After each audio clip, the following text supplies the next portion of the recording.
encountered you not in love's light, but in its negative, a chiaroscuro encounter, a theater of shadows and murmured intentions. Your domain was a cathedral of silence, echoes stitched with hidden venom, and I entered like a moth in ceremonial ignorance. Your gaze, no, your scrying snared me mid-motion, a glance dissecting, vivisecting, like you were peeling back my psyche, just to see how I bled. So I watched you in return, not with my eyes, but with my pulse. Each gesture of yours a glyph, written in the ancient language of seduction and subversion. We moved in synchrony at first, a seraphic duet of breath and hesitation. Your presence brushing past mine like perfume through a funeral. There was grace in the deception, a ballet of ruin dressed as reverence. And your voice, Christ, your voice, it touched my tympanum like a heretic hymn, a velvet scalpel carving symphonies into my bones. You spoke not to be heard, but to possess, each syllable a lacquered hallucination painted onto my soul's softer flesh.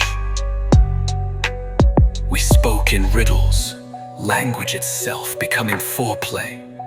You dropped syllables like bait, and I famished, gorged on every one.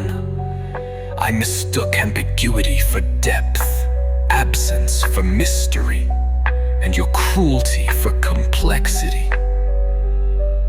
But then, you said that thing, a phrase like a guillotine dropped in velvet. It rang, oh how it rang like obsidian bells. And suddenly my armor, that beautiful gilded delusion, shattered. Not in defiance, but in the pathetic clatter of a man realizing he'd armored himself for the wrong war. I was an idiot, no, a credulous romantic, arrogant in my need to believe that even serpents wear soft skin for love. I imbibed your lies like sacramental wine, toasting to our shared hallucination, while the poison rewrote my synapses into shrines of shame. What if your lies were just a subtler form of annihilation? What if they weren't even lies to you?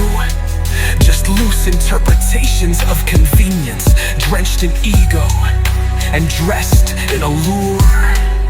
I asked myself absurd questions, like whether monsters can love, and if they do, does it absolve them?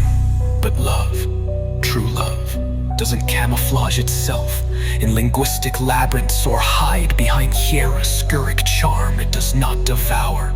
And I thought you loved me. How utterly ludicrous, how deliciously naive. I, the connoisseur of emotional predators, the archivist of dark hearts, failed to see you.